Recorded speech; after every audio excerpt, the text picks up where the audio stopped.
So good afternoon, everyone. A warm welcome to this webinar organized by the Health and Environment Alliance entitled Impact of PFAS on the Immune System.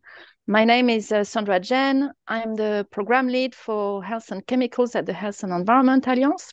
HEAL is an alliance of over 80 members organization from the health community in Europe and beyond, working for better health through healthier environment. And our webinar today is part of a new series of HEAL webinars focusing on different health impacts of PFAS, PFAS being short for per and polyfluoroalkyl substances. PFAS are also called forever chemicals because they can take up to 1,000 years to break down in the environment, with some not breaking down at all. And the objective of this series of webinars are to raise awareness on the impact of PFAS on human health and to facilitate access to latest scientific information on the subject. And HEAL will use this evidence to advocate for a wide-ranging and health protective EU restriction of PFAS, which is currently underway. And by preventing PFAS exposure, we know we can help prevent disease.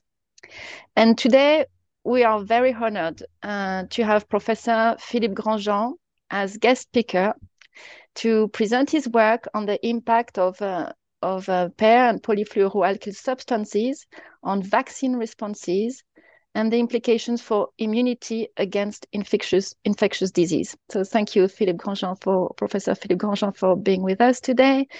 Professor Philippe Grandjean is a MD, PhD, and Dr. honoris causa, professor of environmental medicine at the University of Southern Denmark and research professor at the University of Rhode Island.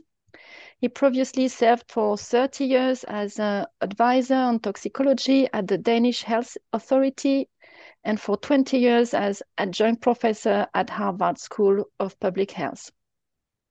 His recent research on environmental epidemiology has focused on perfluorinated substances, and his research has inspired the lowering of PFAS exposure limits in the EU and the US.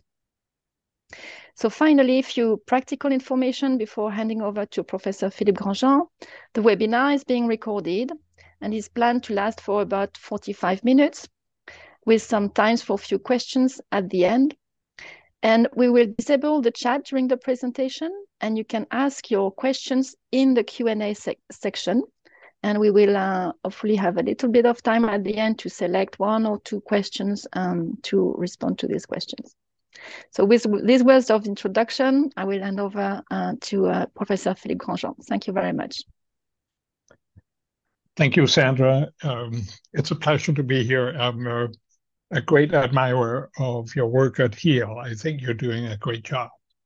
So it's important for me to share the information that I have so that you at HEAL and others participating can benefit from that information, which is sort of the front line of the current science, I hope, and so that we this way can serve the public as well as possible.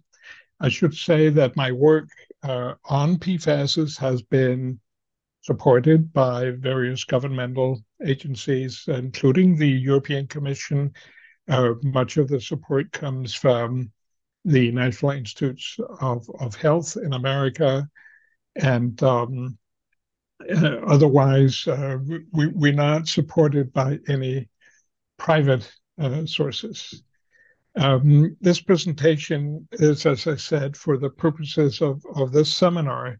So it's not a, let's say, a frontline scientific presentation with all sorts of difficult words, and it's not meant to be a legal presentation either. But I hope it'll be informative to you. So I'll now try to share my screen, and I hope this is going to work. Sandra, can you nod or something so that okay, so it's on. All right. The idea in regard to the PFAS is that we'd like to look at the critical adverse effect. And so, first of all, I need to consider whether let's say, a serum analysis will represent a person's exposure. And the answer is yes, because this is what one of the most common PFASs looks like. And I usually say that it's very stable. I have one little PFOA molecule in my hand. You probably can't see it, but anyway, it's stable. And this chemistry illustration illustrates that fluorine is highly anisotropic, which means it really sucks in the electrons. And that molecule that's depicted on the left, which is the carbon atom that's bound to 4 fluorines, is incredibly stable. It's one of the most stable compounds that we know of. And so you can see the other halogens like chlorine, bromine, and iodine, they form compounds that are much less stable. So the situation is that these compounds started being produced and used, like 70 years ago. And here's an advertisement that suggested that PFAS in the clothing would make it less likely to become stained if you drop your ice cream onto your skirt, for example, like this girl. But nowadays, it's probably more common in food contact materials like pizza boxes, as you see here. But otherwise, the list is long. But what you probably hear about frequently is that they are used, see that at the bottom right, for fire, foaming fire protection. I mean, this is what you use for gasoline fires, petrol fires. So these compounds are all over, and I know of many areas, not just in Denmark, but many areas where these compounds from various types of production in particular, and for these fire fighting purposes, have contaminated the groundwater and some areas also the soil, so they have entered the human food chain. So what we know about PFAS is somewhat limited, or at least it was in the beginning, because the various industries that produced PFAS were not eager to share their information with the public or with the academics. And this is a document that I was shown something like 7 years ago. It was given to me from the Attorney General in the state of Minnesota in America, because a company had issued this strategy document, and in particular, there's one sentence that's important, that the science that was produced at the company had to be beneficial, and that's of course not the way that the academics usually conduct their research. But anyway, this led to the problem of not knowing much about PFAS. I was a professor back then. I mean, this is from 1998, and I had no idea. And it was only a few years later that documents that had hitherto been hidden were finally made available. And here we see some events that happened over the years. And in particular, there was a study conducted at a commercial laboratory in 1978 on rhesus monkeys that showed that a major PFAS compound was actually toxic to the immune system. I had no idea, and most of us simply didn't know. It was only some years later that an experimental toxicology study was done in the US that showed that these compounds could be toxic to the immune system in rodents. And so I immediately looked into that because I was concerned about the effects of dioxin and PCBs on the human immune system. And we were studying children's responses to vaccination. So I thought, oh my, we have to take these, what were they called again? What was that? I had no idea what they were. But we managed, and soon we were able to conduct a chemical analysis of human blood so we could see what people have been exposed to. So the World Health Organization has recommended that one should focus on vaccinations, the scheduled vaccinations, routine vaccinations that children get at the doctor's office, because that's a very controlled situation. And if it's in children, then they are essentially immunologically naive because they've not been exposed to, let's say, tetanus before, and suddenly they get this shot. And when you measure the antibody, then you get an idea of what this immune system can do for you. And so this is what WHO has recommended. And the study that we set up on something like 500 children had this design. And you can see at 3, 5, and 12 months, and also again at 5 years, the children are routinely vaccinated against tetanus and diphtheria, for example. And those two vaccines are important because they are really antigens, and they then trigger a response in the B cells that come from the bursa in the body that's different from the T cells. So the B cells are the ones that then generate the antibodies, and they are, activated by this vaccination. And you can see that what happens here with this is just a cartoon, that you get an increase every time you get vaccinated, and then it's actually slower than shown here, a slow decrease later on. And so you need to have a level above that dotted line in order to be fully protected, preferably for at least 20 years. The red arrows show how we took blood samples just before the 5-year vaccination, and we analyzed that for PFAS.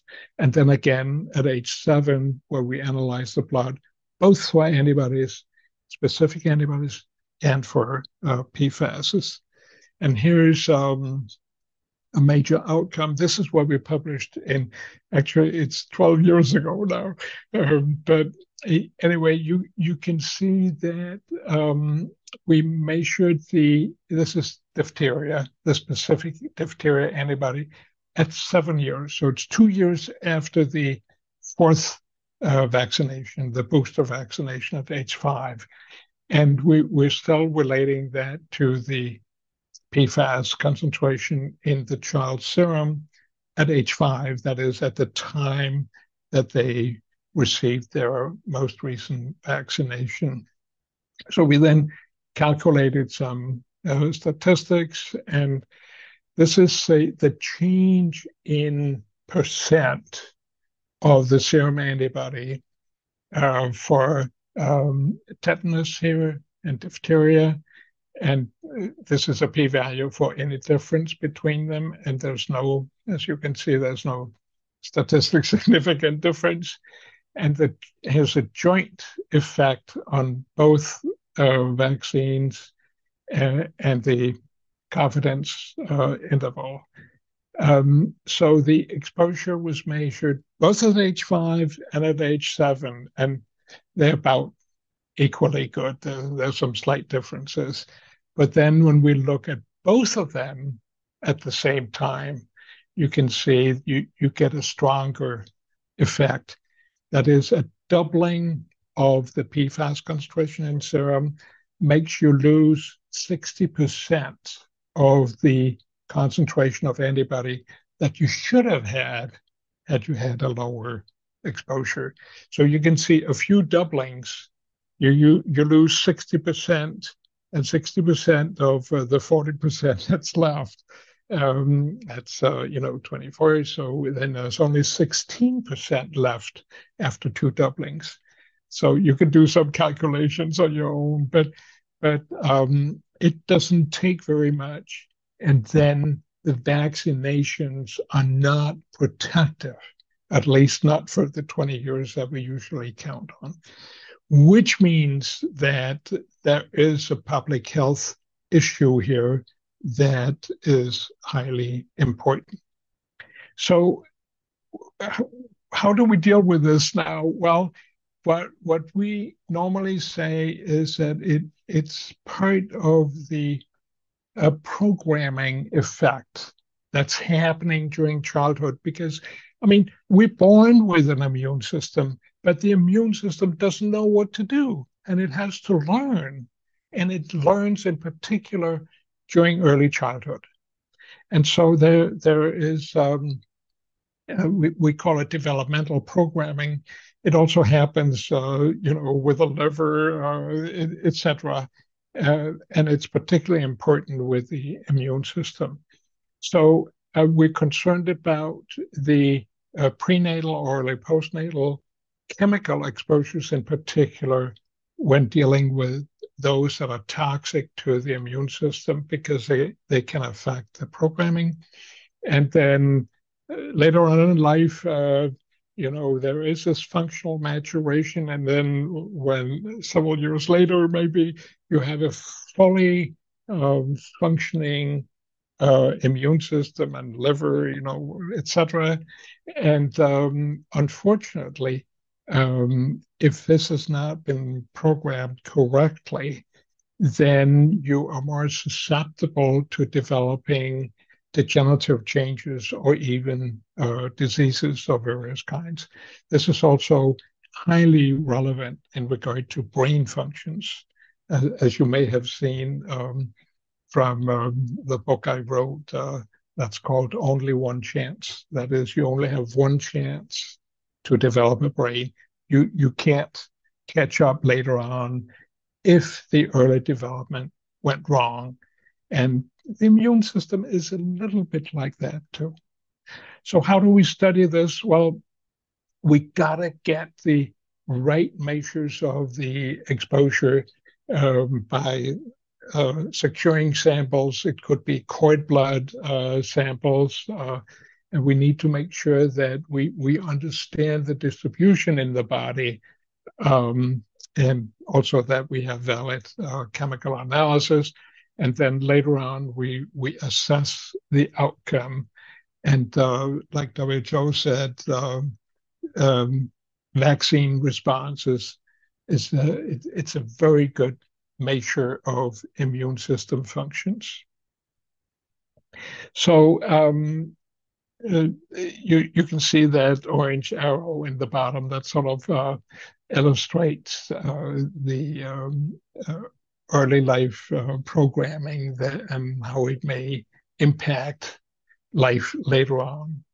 And for us, it's crucial to make sure that the exposure assessment is representative of what entered the body and affected perhaps those organ functions. So we must take into regard that there may be some error or variability that results in underestimation of the true effect. And so this needs to be taken into regard in risk assessment. So I'll now return to my previous slide. So the new development is that we published evidence of immunotoxicity in children in 2012. And then the following year, we did some calculations that showed that the PFAS limits that the US EPA had issued in 2006, that they were much, much too high to protect the immune system. And part of the reason is that we got a late start. And therefore, after, in the beginning of this millennium, we really had to work fast to understand what's going on. And so because of the late public access, you can see the immune cell changes in workers was documented. We now know already in 1992, but it wasn't, there was no public evidence of this until in 2018, and I already told you about the monkey study. So the average delay in, for all of these aspects of the problem was 22 years.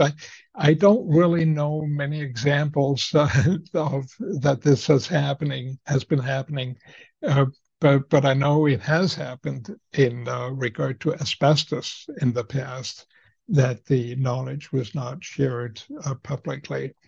So the overall model is that the hazard that may cause developmental exposure can potentially result in effects on the next generation, as well as in the exposed subjects later on in their lives. And so when we get the research documentation and we communicate it, then that can lead to hopefully intervention. But of course, it's if there's a delay in discovery, then the intervention will also be delayed. And one can then say, well, don't the researchers have a responsibility to communicate this? Yes, they do, and we try our best. But science always has weaknesses or imprecisions or whatever. So we do our best, and then perhaps with the precautionary principle, we will understand this better.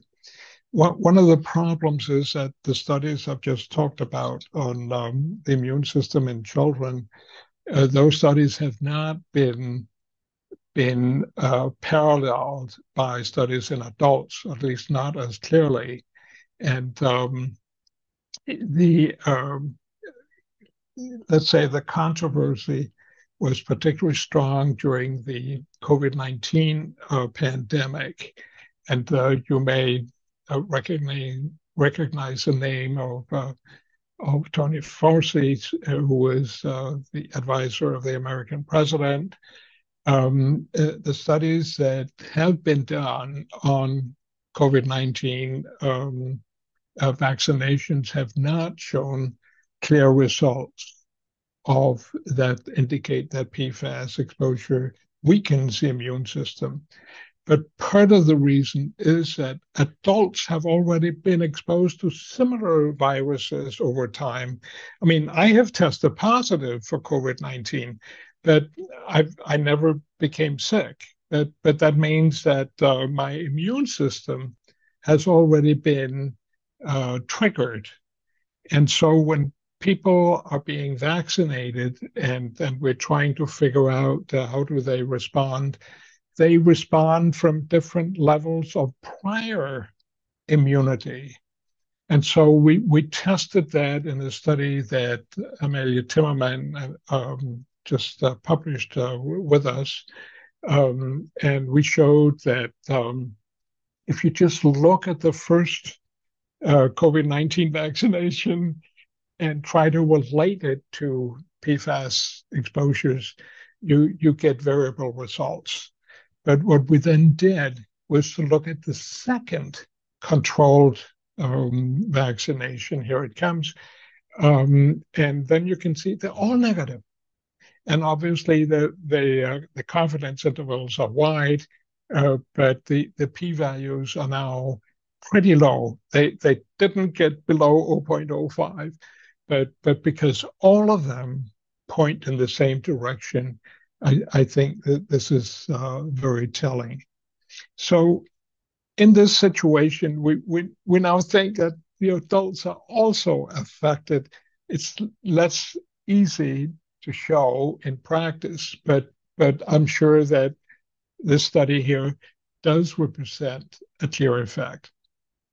So the question is, how should the European Union respond to this?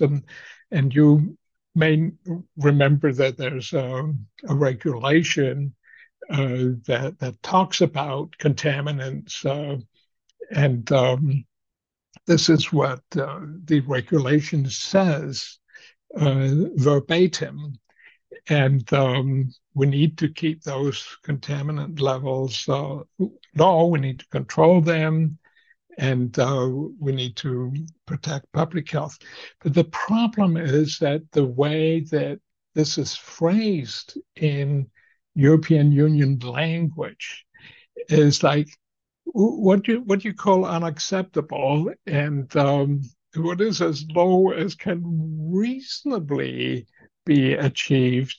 And why do you say certain contaminants to protect public health? So there are some concerns here about how do you understand that language.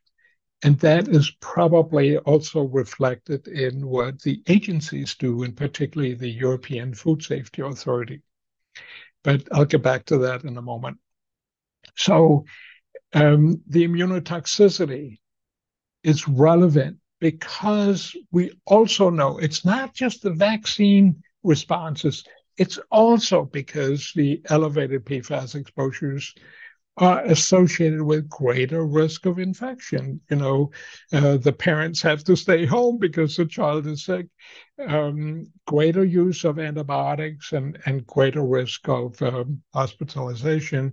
In particular, we've seen for pneumonia. So there is a clinical relevance of this. And also in the report from last year from the International Agency for Research on Cancer, it was said, but PFAS are not primarily generating cancer. They're not genotoxic, apparently. But IAC says it's possible that when carcinogenic effects happen for some reason, it could be, radiation or something, then if the immune system is not fully working, then the immune system may not be able to remove the abnormal cells over time, and that will allow cancer to grow. So that there is an issue here that perhaps PFAS immunotoxicity is also related to that adverse effect that has been recently evaluated by IARC.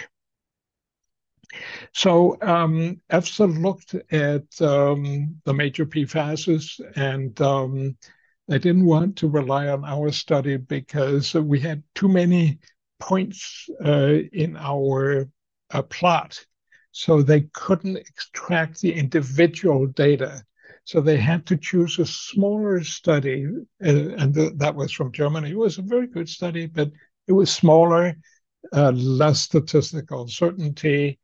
And so EFSA used decile groups instead of, like we use the individual observations as such. And so this way, and without using an uncertainty factor, then EFSA ended up with a guideline that said that the sum of the four major PFASs should be no higher than, those 4.4 nanograms per kilogram of body weight per week,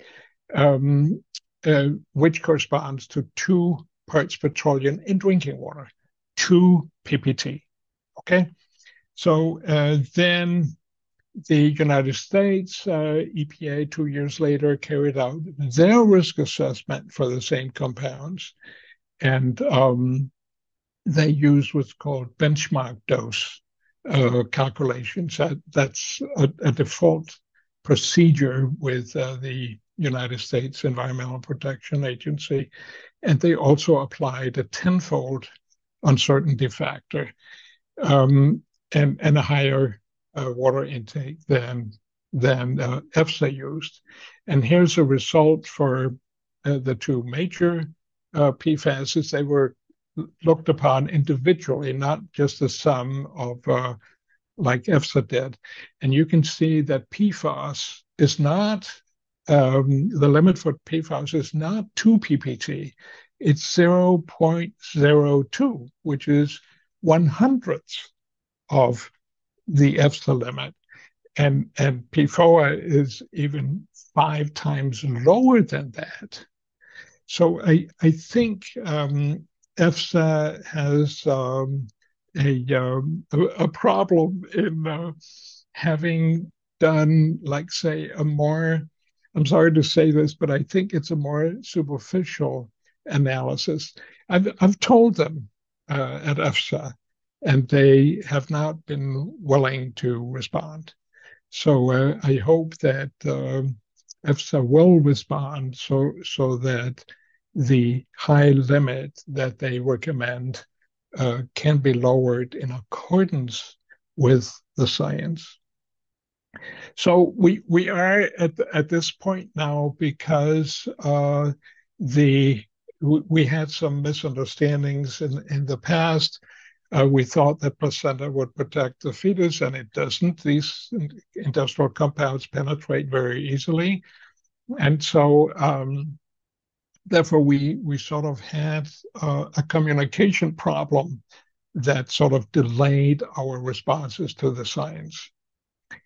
Let me just very briefly mention an effect that we have seen in adults. This is a paper we published last year.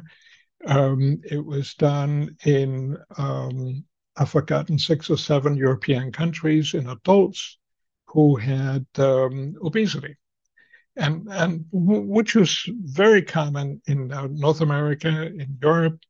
And we first asked them to slim down and lose a little bit of weight. And then all of them was put on a special diet, and there were 5 different diets that they had to follow, and they got all sorts of help and free food and all of that, but they had to follow that schedule. And then we looked at their body weight over a year. And so this is what we found. We measured the PFAS exposure at the beginning of the trial. And it turned out from the main study that, yes, it's very important you eat lots of protein. Don't eat all that candy, not all of that starch. Eat proteins. Well, sure enough, those who ate lots of protein, they didn't gain as much weight as those who had lots of sugar and starch. But the shocking thing was that even if you ate proteins, lots of proteins, your weight will still increase if you had a high PFAS exposure at the beginning of the study. And likewise, even if you ate lots of sugar and starch, you would be better off if you had a low PFAS exposure. So that means that the environmental exposure to PFAS was more important than people's diet. So this is just an illustration that pollution can harm you, even if you think that you are living a healthy life. So we believe that PFAS are obesogens. I mean, they cause obesity, probably as part of something we call endocrine disruption. So, and there are many members of that family, but to me, the most scary ones are the PFAS. When I publish information like this, then I oftentimes meet criticism. This is the criticism that came out after I wrote a paper with a colleague called Philippe Grandjean, an American colleague, and the American Council on Science and Health is supported by the private sector, and they thought that we were just scaring parents, and they actually named us toxic terrorists because we were writing these awful things that we claimed would be, the best of science. It was actually a paper published by a journal called The Lancet, a British journal that's highly respected, but still, these people think that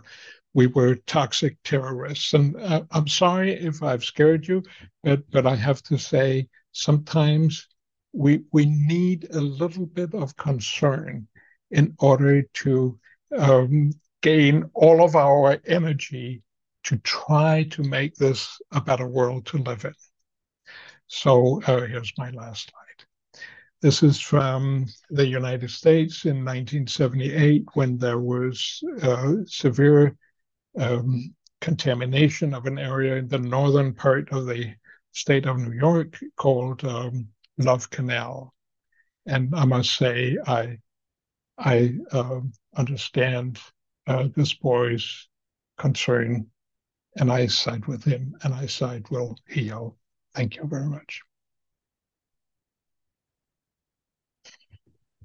Thank you so much, Professor Philippe Grandjean, for sharing the information from your research with us, and also the experience of some of the kind of battles or efforts you've been doing as well to make sure that this research and information would be used as quickly as possible in a way. I think it was very interesting to see the delay and in terms of having access to some information, which also then delay some public actions to try to address the situations.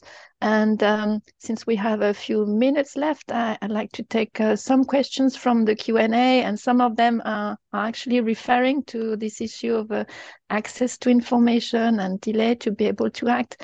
One question in the Q&A is, what does it mean when you're saying that information about PFAS was delayed for public consumption or public access, I would say? Does it mean that the press didn't cover the findings, or that they weren't communicated in the scientific literature? They were not communicated in the scientific literature. They were kept within I think the production companies exchanged information, but they didn't communicate this to the authorities in the various countries. And I know in America, some companies had to actually pay a small fine because according to the law, they should have shared the information. They didn't. And so it was only when it was finally discovered that some important information was hidden that the companies were forced to send this to in America, to the EPA, that then shared it with the public. Okay, thank you very much for these precisions. Then we have a question about TFA. So we know that we're finding TFA also, I think, as a breakdown from pesticides, from PFAS used in pesticides. And so the question is, will you investigate into the potential health effects of TFA specifically? It's different from the main PFASs that essentially have um, um, they have it's a carbon chain that's fully coated by fluorine, and so chemically it's slightly different, and it affects the um, half time in the body. TFA will not stay in the body for as long as the PFAS, and so it's a matter of discussion whether to consider that as a kind of PFAS or not. So there's the discussion going on, but clearly it won't have exactly, at least, the same toxicity as PFAS and PFOA, the major of the long chain PFASs that I talked about. Okay, thank you for sharing these insights as well with us and further increasing our understanding as well. And finally, I'll take this last question as it's already for quarter to four. Are there any other chemicals apart from PFAS, BPF, phthalates that, from your knowledge, that show signs of immunotoxicity and that we should be worried about? Or it will be for another webinar. Yeah, I think that immunotoxicity, just like neurotoxicity and developmental toxicity, those issues have been downplayed. So when the European Union calls for, like, the chemicals agency in Helsinki, when they call for information on chemicals in regard to toxicity, they're usually not asking for information on immunotoxicity and neurotoxicity and oftentimes also developmental types of toxicity. And I think it's a very important weakness of our legislation. And I appreciate that there are difficulties in setting up experimental toxicology to provide that information, but it is, from a human point of view, from a medical point of view, it is crucial, and so we need to take this up with the authorities, I think. Okay, well, thank you very much. I think these are very important, I would say, concluding remarks for this webinar from your side, and we will make sure we can help to convey them strongly also in the future work that we will be doing. So with this, I'd like to thank you again, Professor Philippe Grandjean, for being with us today, and also thank all of you who've joined us this afternoon. We very much appreciate that you took the time to be with us for this important matter. The recordings of the webinar will be made available on his website. And as I said at the beginning, this is the first webinar of a series that HEAL is initiating. And so the subsequent webinar will focus on the impacts of PFAS exposure in early life and pregnancy. And the third webinar planned for now will be on PFAS and cancer. So thank you again and goodbye. Thank you.